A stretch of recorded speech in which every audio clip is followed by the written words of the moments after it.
아멘. 하나님 우리를 굉장히 인격적으로 만들어 주셨습니다. 인격적이라는 게 뭐냐면 그 관계 속에서 우리를 억지로 로봇처럼 만들지 않으셨다는 거예요. 우리의 의지와 스스로의 감정을 가지고 하나님께 영광 돌리고 하나님이 기뻐하신 일을 감당하게 하셨습니다. 그래서 특별히 남자 혼자, 아담 혼자 두지 않고 하와를 그에게 함께 붙여주시면서 완전한 하나님의 사람으로 만들어 주셨어요. 그러니까 꼭 홀로 서지 않고 함께 나아갈 수 있도록 하나님께서 모든 자리를 그렇게 채워 주셨습니다. 오늘 본문은 이제 죄의 시작이에요. 하나님이 에덴을 완벽하게 만드시고 그 에덴에서 아담으로 하여금 아담의 수고는 하나님의 역사에 동참하는 일이었습니다. 자, 그런데 이제 오늘부터 그 안에 죄가 시작되기 시작합니다. 오늘 1절에 보면 뱀을 이렇게 소개해요. 그런데 뱀은 여호와 하나님이 지으신 들짐승 중에 가장 간교하니라. 간교라는 표현이 좋게 쓸 때는 슬기롭다, 지혜롭다라는 표현입니다. 그런데 부정적으로 쓸 때는 간교하다, 괴율이 있다라는 표현으로 사용되어져요. 그래서 뱀처럼 지혜로워야 된다라고 이야기할 때는 슬기로워야 된다. 뱀은 어떻게 이렇게 지혜로울까요? 타락한 천사이기 때문입니다. 하나님을 경배하던 가장 지혜로웠던 입술과 마음을 가지고 있던 그 존재가 그가 타락하니까 그가 변질되니까 아주 간교하게 되고 괴율을 일삼는 자가 되는 거예요. 여러분, 하나님에 대한 지식을 알면 알수록 그 지식이 하나님을 온전히 드러내는 자리에 서야 되는데 그것이 나로 말미암아 변질될 때 그 말은 굉장히 간교하게 됩니다. 하나님이 주신 지혜였는데요, 그것이 목적이 달라지고 그 이유가 달라질 때 우리의 입은 굉장히 간교해질 수 있다는 것을 아셔야 됩니다.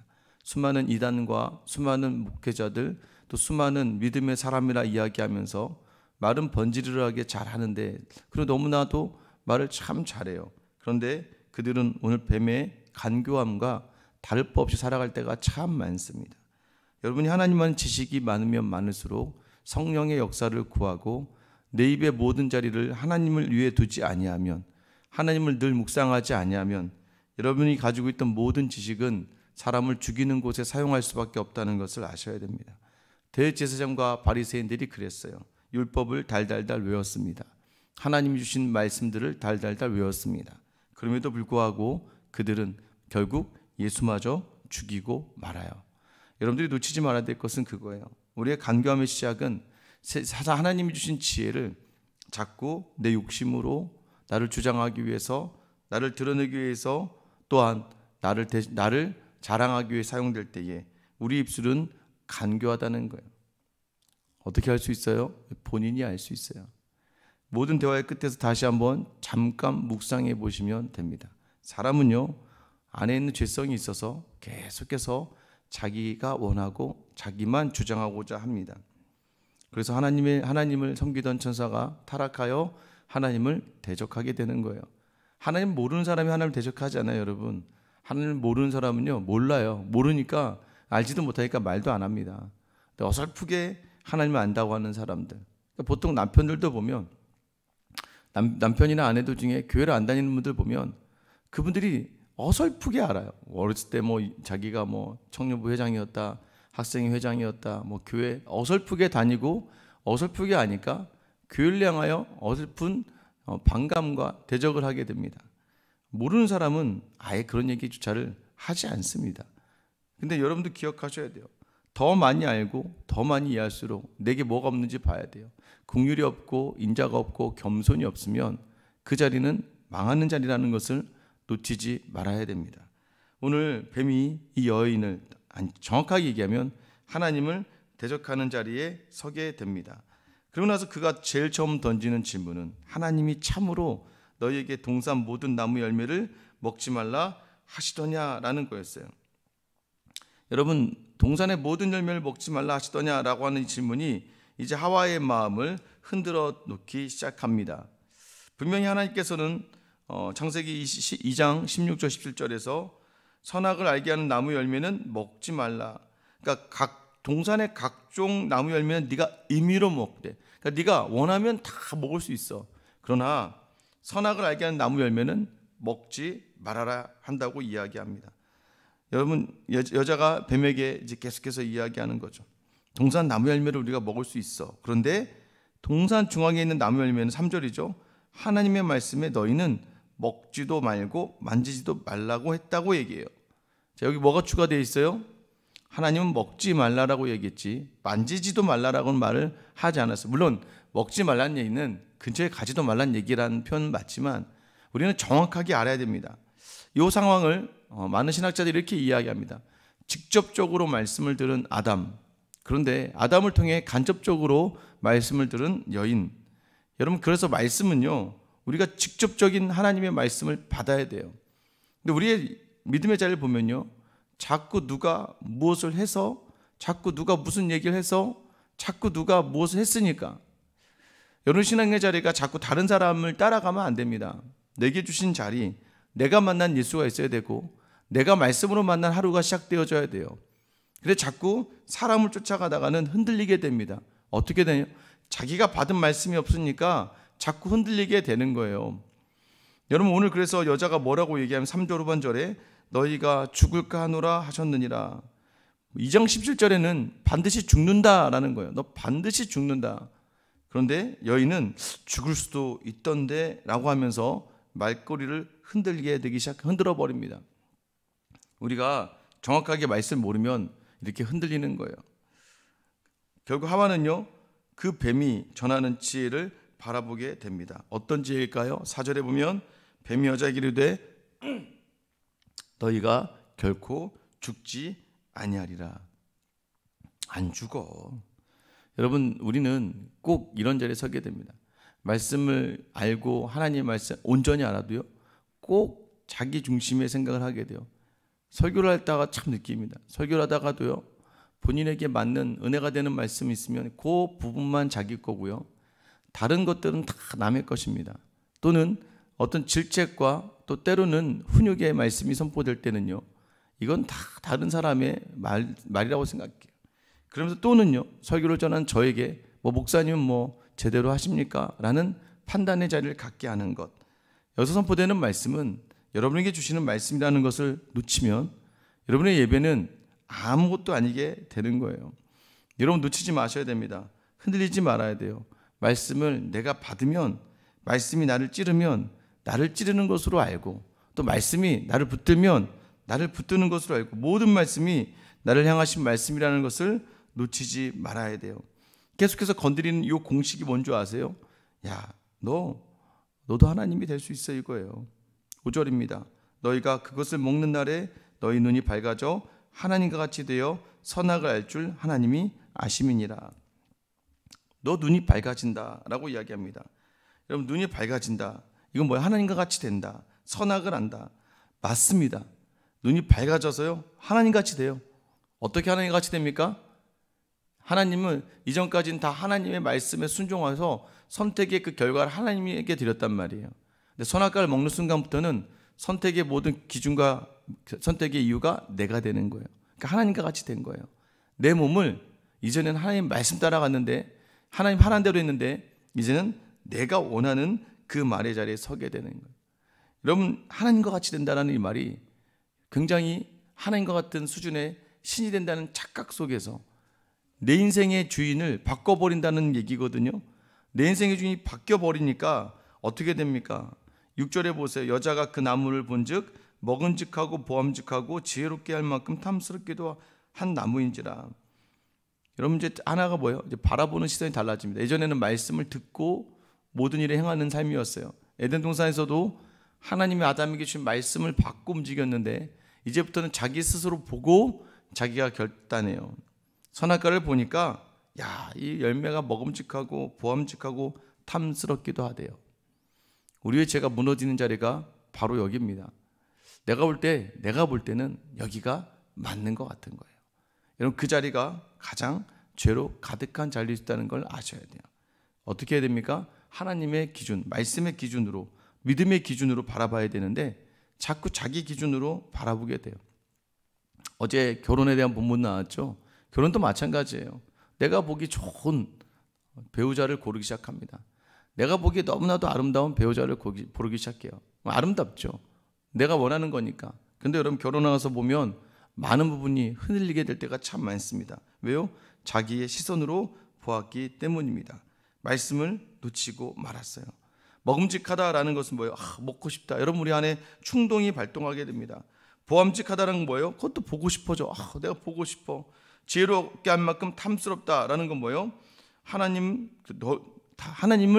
뱀을 보니까 지혜롭거든. 그럼 넌 다 알고 있구나.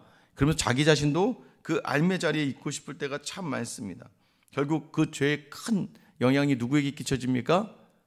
여러분 아담에게 이 여인이 자기가 따먹고 자기와 함께 있는 남편에게도 주었대요.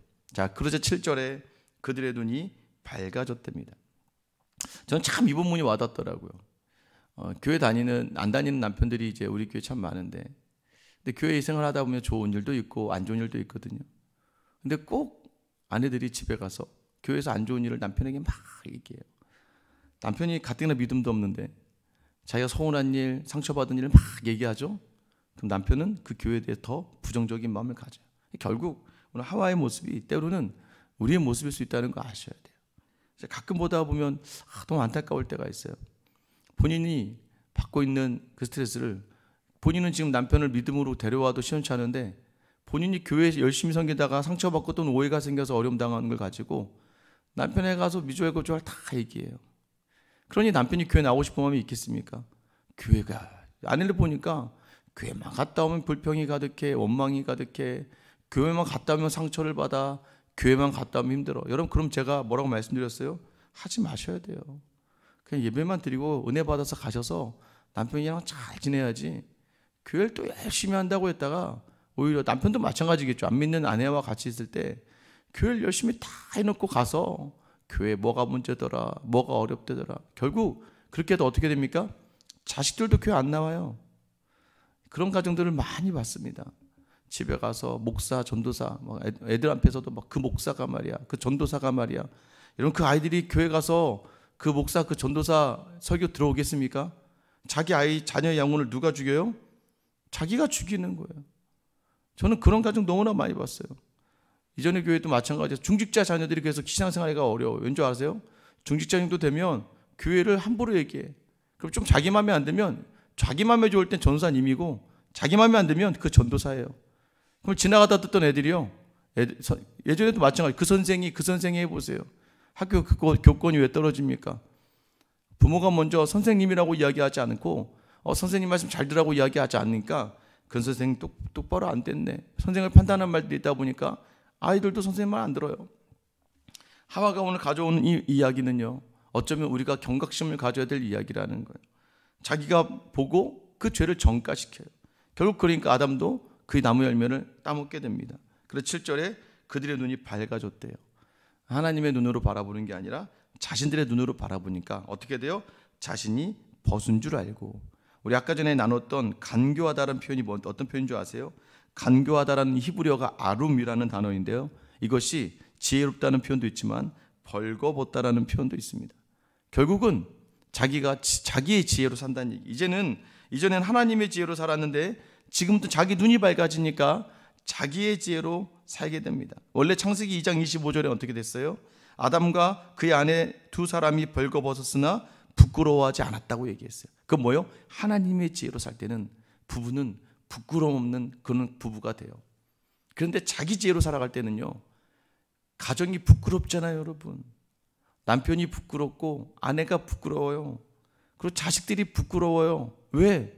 자기의 눈으로 보니까. 아니라고 말은 하지만 뭐가 아닙니까? 딱 보면 아는데. 전 괜찮아요. 뭐가 괜찮습니까? 하나도 안 괜찮은 거 다 아는데 그냥 눈 가리고 아웅하는 거죠. 왠지 아세요? 발작 버튼이 있거든요. 어느 한순간에 자기의 부족이 건드려지고 자기의 연약이 건드려지면 눈이 돌아가요. 왜 그런 줄 아세요? 하나님의 지혜로 살지 않아요. 자기 지혜로 자기 눈이 밝아지니까 자기의 자리가 부끄러워지기 시작합니다. 결국 뭐예요? 이게 사실은 원래 아루밈이라고 이야기하는 벌거벗음이라는 뜻인데, 아룸이라고 해서 비슷하게 표현되니까 같은 뜻으로도 사용될 때가 참 많다는 거예요. 여러분 기억하셔야 됩니다. 간교하게 살면, 그러니까 내 지혜로 살면 늘 부끄러워요. 부끄러워서 수치를 당하지 않으려고 더 감싸고 더 닫다가 결국에는 뭐예요? 고립되고 결국엔 뭐예요? 융화되지 못하고 혼자 서게 되는 거예요. 더 외로워지게 되는 겁니다. 왜요? 이제부터 선악을 자신이 판단하기 때문이에요. 부부간의 관계에서도요, 계속해서 갈등과 계속해서 다툼의 자리에 있게 될 수밖에 없다는 걸 아셔야 돼요. 그런데 결국은 이 죄를 하나님은요, 하와에게서 찾지 않으세요. 아담에게서 찾으세요. 왜 그렇습니까? 하나님이 아담에게, 오늘 1절에 어떻게 시작했어요? 하나님이 참으로 너희에게 동산 나무 열매를 먹지 말라 하시더냐? 이거예요. 하나님이 너희한테 그랬냐? 아니에요, 여러분. 하나님이 아담에게 하셨단 말이에요. 아담에게. 그랬더니 여자가 뭐래요? 우리가 먹을 수 있으나라고 얘기해요. 그러니까 지금 이 하와가 이렇게 이야기한 동안에 지금 옆에 누가 있다는 얘기예요? 아담도 있었다는 얘기예요. 근데 아담이 정확하게 자기는 들었거든요. 그러니까 자기의 말을 주장하지 못해요. 결국 여러분 뭐예요? 그래서 하나님은요, 아담에게 그 아담을 찾으시는 거예요. 9절에 그들이 부끄러워 숨자 여호와 하나님이 아담을 부르시며 그에게 이르시되 네가 어디 있느냐라고 찾으시잖아요. 결국 여러분이 죄라는 단어가 하마르티아라는 단어입니다. 관역으로부터 벗어났다. 관역으로 벗어나니까 어떻게 부끄러워지고 수치되니까 결국은 하나님께 숨습니다. 숨어서 10절에 보면 이르되 내가 동산에서 하나님 소리를 듣고 내가 벗었으므로 두려워하여 숨었나이다. 그냥 나의 지혜로 살아가다 보니까 하나님의 지혜에 대적하는 자기 자신을 바라보니까 자기 자신이 수치스러워서 벌거벗어서 숨었다는 거예요. 그래서 11절에 보세요. 이르시되 누가 너의 벗었음을 내게 알렸으며 내가 내게 먹지 말라 명한 그 나무 열매를 네가 먹었느냐. 삶의 자리가 자꾸 부끄러워지고요. 왜요? 비교하고 판단하니까. 자꾸 내 생각으로 살아가면요, 여러분 뭘 해도 결핍이 있다는 거예요. 뭘 해도 나는 왜 이렇게 살아가는지, 나는 열심히 살아가는데 내 자리가 수치스러워요. 아니에요, 여러분. 담대해져야 됩니다. 왜? 여러분의 시선으로 여러분의 자리를 자꾸 바라보니까 이것저것 부족한 게 많죠. 그런데 하나님은요, 하나님의 시선을 바라보면 그저 예쁘고 그저 보시기에 좋은 하나님의 자녀라는 거예요. 그래서 우리가 하나님의 시선으로 우리 자리를 회복할 때만 우리는 온전한 하나님의 자녀로 이 세상을 넉넉하게 또 담대하게 살아갈 수 있는 거예요. 여러분, 그래서 물어보잖아요. 누가 널 벌거벗었대? 내가 너를 아름답게 만들었고 내가 너를 위해 에덴을 지었고 넌 나와 함께만 있으면 모든 것이 주어지는데 왜 너 스스로 판단하며 생각하며 너 스스로 너를 정죄하기도 하고 낙심하기도 하고 넘어지냐라고 묻고 계시는 거예요. 결국 아담이 어떻게 됩니까? 죄된 사람의 특징이 뭔지 아세요, 여러분? 죄의 특징은요, 핑계대기 바빠요. 12절에 보면 여자가, 하나님이 주셔서 나와 함께한 여자가 그 나무 열매를 내게 줘서 제가 먹었습니다. 또 13절도 보세요. 여자가 이르되 뱀이 나를 깨물어 내가 먹었습니다. 핑계대기 일수입니다. 근데 왜 아담에게 자꾸 먼저 물어보실까요? 말씀을 가장 먼저 주기 때문이에요. 죄송합니다 했으면 끝날 일인데, 하나님 용서해 주세요라고 하면 끝날 일인데 끝나지 않죠. 사람과도 마찬가지예요. 어떤 일이 있을 때 항상 핑계대고 이유대고 변명되는 사람들이 있습니다. 여러분, 그게요, 그 사람이 못나서가 아니에요. 환경을 이겨내지 못하고 아까 자기 자신을 자꾸 부끄러워하고 자기 자신을 수치스러워하니까 입에서 그런 얘기를 할 수 없습니다. 사실 하나님 앞에서 잘못했습니다 주님 하면 딱 끝나는 일이에요. 여러분의 자녀가 아무리 큰 잘못을 했어도요, 자녀가 엄마, 아버지 정말 죄송해요, 정말 잘못했습니다, 그럼 더 이상 혼낼 게 없어요. 사실 진심으로 자녀가 잘못을 뉘우치면 하나님은 더 이상 그 죄를 묻지 않으십니다. 오늘도 여전히 다시 한번 돌아보세요. 여러분, 하나님은 왜 이렇게 다시 찾아오셨을까요? 기회를 주시는 거예요. 오늘 이 본문을 통해 우리에게 찾아오시는 것도 마찬가지예요. 여러분의 삶의 자리에 마음이 어렵고 불편한 자리가 왜 그랬을까? 왜 답답하고 억울한 자리가 왜 지금 일어났을까? 왜 안에서 분노와 화가 수그러들지 않을까? 여러분, 죄를 지었기 때문이고 죄성이 우리 안에 있기 때문이고 그때의 그 선택을 하나님께 맡기지 않고 내가 했기 때문입니다. 여러분, 이 시간 다시 오늘 기회를 주시는 거예요. 하나님이 아담아 어디 있느냐, 지금 여러분을 찾는 하나님의 그 음성 앞에 오늘 여러분의 죄를 낱낱이 구하고 또 용서를 구하며 하나님, 다시 하나님의 죄로 사는 내가 되게 하여 주시옵소서. 여러분, 시작되는 죄의 자리가 아니라 시작되는 회개의 자리로 오늘 하루 다시 여러분의 에덴이 회복되는 귀한 역사 있게 되길 예수님의 이름으로 축원합니다. 기도하겠습니다. 사랑의 하나님, 우리의 삶의 자리가 공고하고 무너지고 답답하며 여유가 없을 그때 다시 한번 돌아봅니다. 맞습니다, 주님.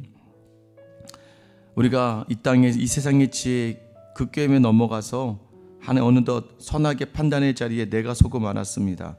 그러다 보니 내가 선택하고 내가 결론 내린 자리에서 힘들어하고 어려워합니다. 우리의 모든 자리를 채웠는데도 부끄럽고 수치스러울 때가 있습니다.